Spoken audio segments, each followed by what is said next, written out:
It was bound to happen eventually. After nearly 4 years of conflict, in which Russia's primary battlefield tactic has been to throw wave after wave of troops into Ukraine's defensive lines, manpower has become a critical challenge. A nation can only sustain losses up to a certain point before its ability to wage the war it started begins to falter, and Russia is now approaching that dangerous threshold. Far too many Russian citizens have died in Ukraine. Russian fatality rates have reached unsustainable levels. What was already Russia's biggest crisis is growing even more severe, forcing the country to confront a future marked by severe manpower shortages not just for its military, but for Russia itself. Comment number 2 if you support Ukraine, number 3 if you support Russia, and number 4 if you love peace. For Russia, the war in Ukraine has turned into a relentless killing machine, driving casualty rates to unprecedented heights. As reported by Al Jazeera on January 8, this issue was highlighted in statements from Ukrainian President Volodymyr Zelensky and Ukrainian Armed Forces Commander-in-Chief Oleksandr Syrsky. Both pointed out that during the last 3 months of 2025, Russia suffered increasingly heavy losses in personnel, demonstrating that Ukraine's effective defensive lines are now inflicting catastrophic damage that Russia can no longer absorb. According to Zelensky, Russian military fatalities have risen by an average of about 5,000 soldiers per month since October 2025. In his evening address on January 5, he stated, "Just in December alone, 35,000 invading troops were eliminated. This figure is confirmed by video footage." He added, "In November it was 30,000, and in October 26,000 invading troops were eliminated." It is important to note that these figures refer only to Russian soldiers killed, not including the wounded. For comparison, Ukrinform reported in January 2025 that December 2024 may have been Russia's costliest month up to that point, with 48,670 total casualties, but that number included wounded personnel. Actual fatalities in that earlier month were far lower than the same period a year later. This represents a major shift now hitting Russia hard. More and more of their soldiers are being killed outright rather than merely wounded. That means they cannot return to the fight after recovery, and in the long run, higher death tolls translate to fewer people coming home to Russia when the war ends. This aggravates an already existing problem, which we will examine more closely later. Commander-in-Chief Syrsky offered a similar assessment on social media, although his December 2025 figure was slightly lower than Zelensky's. He reported, "The enemy lost more than 33,000 troops in December. This number includes only cases confirmed by video, but the invaders' actual losses are even greater." Yet Syrsky added a particularly alarming detail for Russia. December 2025 marked the first month in which Ukraine's unmanned systems units neutralized nearly as many invading soldiers as Russia managed to recruit during the same period. What does this mean? Russia has reached the point where its forces in Ukraine will begin to shrink in real terms. At the very least, that will happen if Ukraine sustains the same level of attrition seen in December 2025. The current numbers are simply unsustainable, as Russia can no longer feed more troops into Ukraine than it is losing each month. These figures are reinforced by statements from Kyrylo Budanov, head of Ukraine's military intelligence, HER. According to Al Jazeera, Budanov noted that Russia's average monthly recruitment in 2025 stood at 33,583 personnel, with a target of raising that to 34,083 inches, 2026. However, neither figure is sufficient to offset the 35,000 monthly fatalities that Zelensky says Ukraine is inflicting on Russian forces. This creates an untenable situation for President Putin. Part of the reason stems from Putin's blind determination to capture the city of Pokrovsk in Donetsk region, along with several other key settlements in Ukraine. At Pokrovsk alone, Russia concentrated up to 156,000 troops, according to Al Jazeera on December 11. As the number of attacking soldiers focused on a single city rises, casualty rates are predictably higher, especially when those troops are repeatedly ordered to charge into defensive positions that are systematically destroying them wave after wave. Still, That is not the main reason Russian fatalities have soared to record levels. The biggest factor behind the staggering numbers reported by Zelensky and Syrskyi is the drones that Ukraine is producing in ever greater quantities. Zelensky alluded to this in remarks quoted by Al Jazeera on December 19. Putin is spending about 30,000 soldiers' lives per month on the front lines. Not wounded, but 30,000 eliminated each month. We have drone footage confirming these deaths. The implication is clear. First-person view, FPV, drones are capturing direct video of what the operators see while precisely striking Russian troops. In fact, Ukraine is actively incentivizing drone operators to rack up as many kills as possible through a gamification system that awards points for each confirmed elimination. As The Guardian reported in November, this initiative has been in place for over a year, and participating operators can redeem points on Ukraine's Brave One marketplace for additional drones and autonomous systems. In August, 95 drone units were involved. By November, that number had grown to 400. Though it may seem grim, turning drone-inflicted deaths into a game-like competition appears to have significantly boosted the kill counts Ukraine is reporting.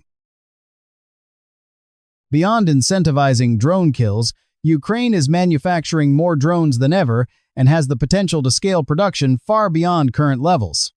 According to a Politico article from August 2025, both Russia and Ukraine reached the capacity to produce 1.5 million FPV drones per year in 2024.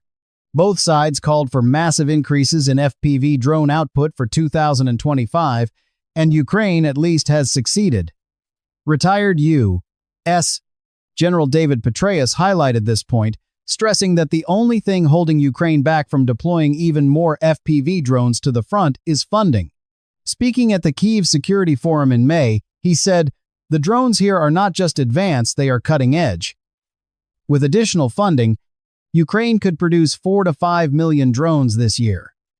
It is unclear whether Ukraine hit that ambitious target in 2025, but the prospects are much stronger for 2026, when European Union leaders agreed to provide a massive $105 billion loan to Ukraine, funded through EU borrowing, to ease the growing financial pressures Ukraine faced in 2025.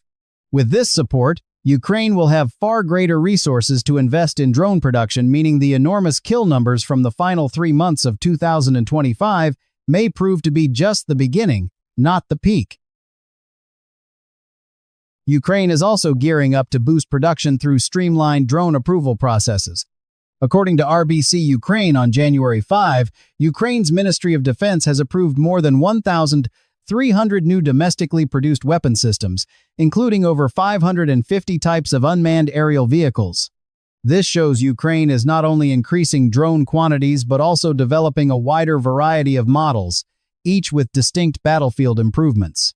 United 24 Media published a notable report on Ukrainian drone successes in the second half of 2025, reflecting the same surge in drone-eliminated targets reported by Zelensky and Syrskyi. In July, Ukraine recorded 16,262 drone strikes, a figure that more than doubled to 33,019 by December. In the final 3 months of 2025 alone, Ukraine struck around 100,000 Russian troops with drones, according to that source. Ukraine expects even higher numbers in 2026. If achieved, Ukrainian drones will not only sustain the unsustainable attrition Russia is facing but will intensify it further. Russia's response to this situation is typical: denial, deflection, and bravado. According to Al Jazeera, the Institute for the Study of War, ISW, reported in November that Russia began supplying heavy equipment, including off-road vehicles, artillery, and thermobaric weapons to reserve territorial defense units along the Belgorod border region. However, this is less impressive than it appears. As ISW explained, reserve territorial defense units tasked with protecting critical rear infrastructure do not require heavy equipment suited for offensive operations. Russia is setting the conditions to deploy Belgorod Oblast reserves for combat missions. In other words, reserve forces originally not intended for deployment to Ukraine, at least in the near term, are now being prepared to move to the front. This likely reflects Russia's need to replace troops lost at record rates. Ukraine will undoubtedly watch this closely, as pulling reserves out of Belgorod could open opportunities for future strikes and possibly even a counteroffensive similar to the Kursk operation in August 2024. Right now, Russia is struggling to replace lost soldiers with fresh recruits, but the manpower crisis runs deeper. As Euromaidan Press reported on January 8, Russia faces a stark choice. Either prioritize rebuilding frontline units to sustain offensive momentum in Ukraine, or accept that losses exceed recruitment and shift to building the strategic reserve force Putin desires. Only one path is feasible given the massive kill rates Ukraine is inflicting, and it appears the strategic reserve Putin wants will be severely hampered by Russia's manpower challenges. This has already begun to play out. Early in 2025, Russia announced ambitious plans to form numerous new divisions and brigades, apparently believing Ukraine's attrition would be manageable. But as is often the case in what Moscow calls its special military operation, Russia badly underestimated Ukraine's capabilities and the ability of Ukrainian forces to maintain and increase the enormous casualty rates Russia suffered in 2024. According to Euromaidan Press, Ukrainian military observer Konstantin Mashovets explained how Russia's losses are affecting its plans for new units. Of the 17 maneuver divisions and up to 9 brigades Russia intended to form in 2025, only 4 units were actually established, not 4 divisions and 4 brigades, but a total of 4 out of 26 planned. Moreover, these new units are far weaker than originally envisioned. The report states, the new units include the 68th and 71st Motorized Rifle Divisions of the Leningrad Military District, along with 2 naval infantry divisions converted from the 155th and 336th units of the Pacific and Baltic fleets. According to Mashovets, these divisions are likely understrength by design and appear weakened in structure. They lack artillery, air defense, logistics, and heavy armored vehicles. Instead, Russia has equipped them with light vehicles, as Mashovets told Euromaidan Press. This directly affects the battlefield. Without armored support, Russian infantry assaults into Ukrainian defenses become easy prey for drones, contributing to the fatality levels reported by Zelensky and Syrskyi. Russia desperately needs surplus manpower to form divisions as planned, but that surplus simply does not exist. Mashovets estimates Russia would have needed an additional 70,000 troops to create the 17 planned divisions in 2025, with even more required for the brigades. This was already a tall order early in the Ukraine conflict. Now, with Russia losing as many or more soldiers than it recruits each month, building a robust strategic reserve seems impossible. We have seen this in Belgorod, where reserves intended for defense are being readied for frontline combat. Of course, Russia could intensify recruitment, but that is becoming far more difficult. According to the New Voice of Ukraine on October 22, Ukraine's military intelligence, HER, reported that Russia is struggling to meet recruitment quotas at several centers. In Yakutia, for example, recruitment points are averaging only 40% of Kremlin targets. Similar issues are reported in Russia's Far East, blamed on battlefield death rates and low pay. This last point may surprise some, given numerous reports of high salaries and enlistment bonuses in Russia. Yet evidence suggests Russia's funds are running low. 5 days after the New Voice of Ukraine report, Radio Free Europe, Radio Liberty noted that several Russian regions had sharply reduced enlistment bonuses. Tatarstan and Samara were among them, with bonuses dropping from millions of rubles to the federal minimum of 400,000 rubles. In Samara, the enlistment bonus once reached 3.6 million rubles in January 2025, but fell to 400,000 rubles by October, equivalent to a drop from roughly $44,700 to about $5,000 in 10 months. Money was once a major driver for Russian enlistments in the war's early stages. Without it, Russia faces much greater difficulty recruiting enough troops to replace the large numbers lost in Ukraine. The situation has grown so desperate that Russia has resorted to dirty tactics to lure foreign contract soldiers into Putin's war.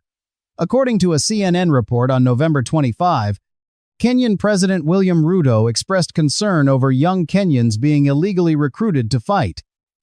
CNN also reported that South Africa is investigating claims that 17 of its citizens fought in Ukraine, a fact authorities only learned when the soldiers sent distress signals asking to return home. Russia has employed coercion, deception, and sometimes outright bribes to recruit these foreign fighters. As CNN described, Russian visas, residency permits, and promises of Russian citizenship or threats to revoke them have become key tools for Russia to gain more fighters. The Kremlin's apparent approach is to dangle attractive benefits, knowing those who fall for it will be sent to Ukraine, where they are likely to be killed or captured. In summary, Russia faces two major battlefield problems in Ukraine. It is losing far too many soldiers for current recruitment levels to replace, and recruitment itself is becoming increasingly difficult, partly because funds have dried up, forcing Russia to resort to desperate tactics to attract foreign fighters. These tactics are unlikely to be sustainable long-term and will not provide the volume of troops Russia needs to replace the dead, let alone build the strategic reserve the Kremlin desires.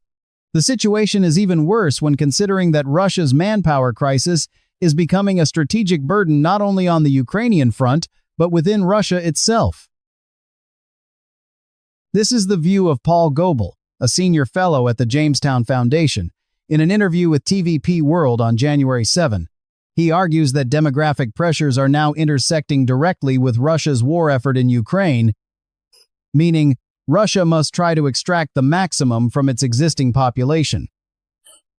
The word existing is crucial, because it is not just soldiers Russia lacks, it is population overall, with birth rates in many major Russian cities falling to around 1 child per woman. According to TVP World, that rate is insufficient to maintain Russia's current population, much less offset war casualties in Ukraine, which Ukraine's finance ministry puts at 1.2159 million and counting. Russia's declining birth rate has been a long-standing issue. According to the Moscow Times in April 2025, the country's birth rate hit its lowest level in 200 years, with declines of 18 to 27% recorded in some regions during January and February 2025. In December, IntelliNews reported Russia's overall fertility rate at 1.4 children per woman, prompting Putin to use his year-end press conference to call for measures to raise it to 2. Ending the brutal war that claims tens of thousands of Russian lives each month and discourages many from having children would be a good start. But that measure seems absent from Putin's thinking. Notably, Goebel told TVP World that birth rates are higher in rural areas and among non-ethnic Russian populations. This creates an entirely different problem for Putin. Russia is undergoing a demographic shift in which ethnic Russians are gradually being replaced by non-ethnic Russians. Goebel predicts Russia's population losses could exceed 1 million people per year over the coming decades, which should surprise no one thinking logically. He said, "It's very hard to ask people to have 5 or 6 children if they live in a one-bedroom apartment," pointing to Russia's housing shortages and stagnant living conditions, which are worsened by the prolonged war in Ukraine. Perhaps this shows that the manpower problems we see in the Russian military are a harbinger of things to come. There are clear parallels. So many ethnic Russians have died in Putin's war that the Kremlin struggles to find more, leading recruiters to rely more heavily on foreign soldiers. Likewise, ethnic Russian birth rates are so low that only non-ethnic Russians can partially offset the shortfall. Neither issue can be resolved as long as Putin continues the brutal war that has already cost his country so dearly. Will this be enough to convince Putin to stop? It appears not. Putin seems largely indifferent to the war's impact on his own people, perhaps believing that conquering Ukraine will define his legacy long after he is gone. For its part, Ukraine fully understands the hardships Russians are enduring and is intensifying the pressure. A strong start to the year has seen Ukraine carry out repeated long-range drone strikes against Russian military and oil targets. Comment number 2 if you support Ukraine, number 3 if you support Russia, and number 4 if you love peace.